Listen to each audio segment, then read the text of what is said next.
Joining us now, Congressman Greg Steube from House Foreign Affairs, along with Fox News contributor, she's a great writer, Liz Peek. Okay, thank you so much, both of you, for joining us. Congressman, first to you.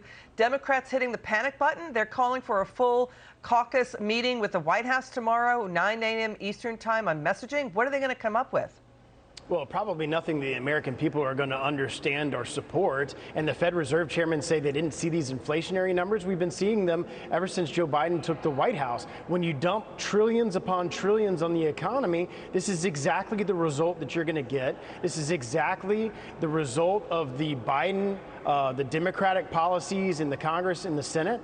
And this is what we're seeing in America today. Yeah. So for them to not think that this is going to be the result of dumping trillions of dollars on the economy, then they need to go back to economics 101. Yeah, and seven Trump candidates won in primaries last night. Liz, President Biden, he's sending another torpedo down the chimney. He's threatening to crack down on 7 of the nation's largest refiners to get them to make more gasoline. What is he going to do next? Call on the National Guard? I mean, we thought Biden already said he's producing more oil than Trump. Let's watch this. Watch.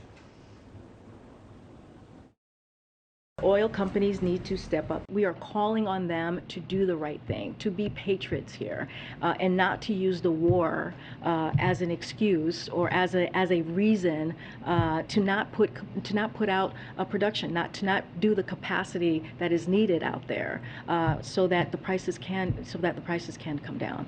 Okay, Liz, Biden broke the biggest supply chain of all. He broke U.S. energy, and Democrats shut down U.S. oil refineries. It's just there's now only 129. We had nearly 150 5 years ago.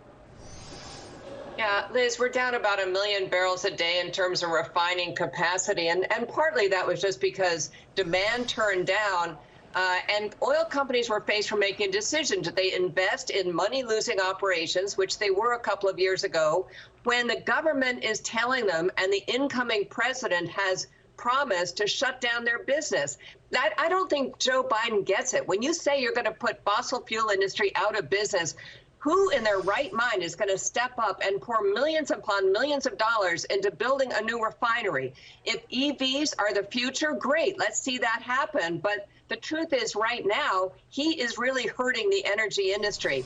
I mean, right now, the refiners are running pretty much full out. 93% of capacity, some number like that, which is basically 100% output that they can do. And think about the logic. Sometimes Joe Biden sounds so stupid about business. If refinery margins are the highest they've ever been, if they're incredibly good, wouldn't every refiner be pushing every barrel of oil available through his refinery? Of course they would. He can't increase their output. The federal government has no role here. And the industry is doing basically what it can in the shadow of an anti-oil White House that we now have in place. Yeah, to Liz's point, Congressman, refiners, they can't just immediately flip a switch and ramp up output. They're already working flat out. They're above 90% in capacity utilization.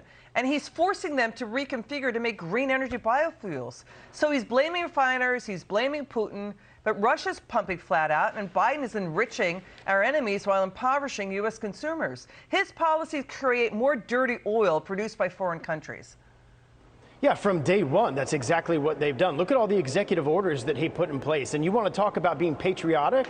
Well, let's be patriotic and support domestic production of oil, domestic production of energy, so the American people don't have to pay $6 a gallon for gasoline and $6.50 for diesel. Those are the type of things that we should be doing, and it's the exact opposite of what this administration wants. And everyday Americans can't go out and buy an electric vehicle. If you can even find an F-150 Lightning, they're $90,000 to $100,000. The majority of Americans can't afford that, especially with the interest rates that we're seeing right now in America. Yeah, to the congressman's point, the president is desperate, Liz.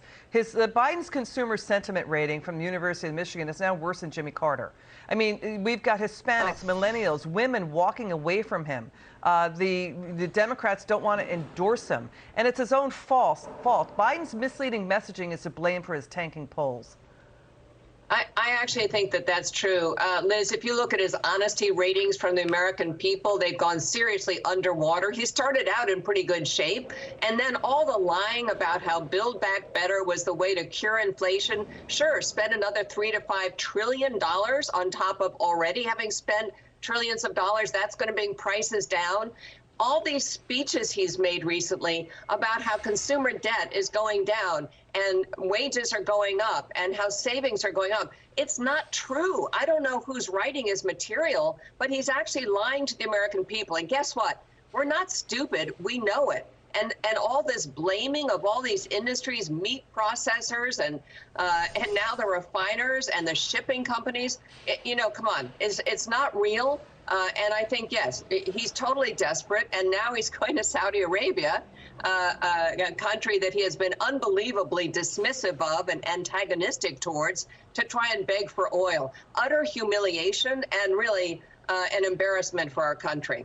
To Liz's point, let's watch Senator John Kennedy on this. Watch this.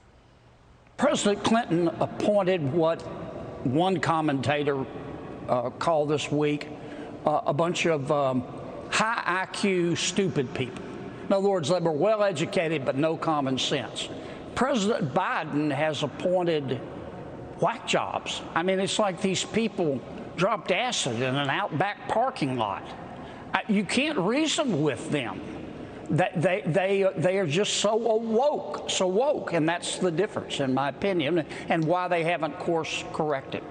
Congressman, let's talk about this, okay? What Senator Kennedy just said, and Liz has pointed this out too. Biden keeps claiming greedy, monopolizing companies are behind price hikes. We've heard that since JFK, U.S. Steel. Then it was GM with LBJ and Nixon. And then it was IBM, but then came Apple, Microsoft, and Intel. So what is with this old line of attack from Biden? How come he has not changed since the Nixon era? That's when he first started to come into D.C. Well, I couldn't certainly say it any better than Senator Kennedy said it, but I think Liz is right. The American people are smarter than to listen to the lies that are coming out of the White House and the lies that are coming out of Biden saying, oh, the economy's great, consumer spending is great, everything's just great and hunky-dory, and to everyday Americans that are having to pay paycheck to paycheck to have enough fuel to get to their second job, to provide food for their families, all of the pressures that we're seeing on the economy right now. And now with rising interest rates, being able to purchase vehicles and purchase homes is going to be very detrimental to the American people. And they're smart enough to realize that life was better 2 years ago when they didn't have a Democratic Congress, a Democratic Senate, and a Democratic presidency. Yeah, and the same old ways of doing things. Congressman Steube and Liz Peek, you guys are terrific. Come back soon.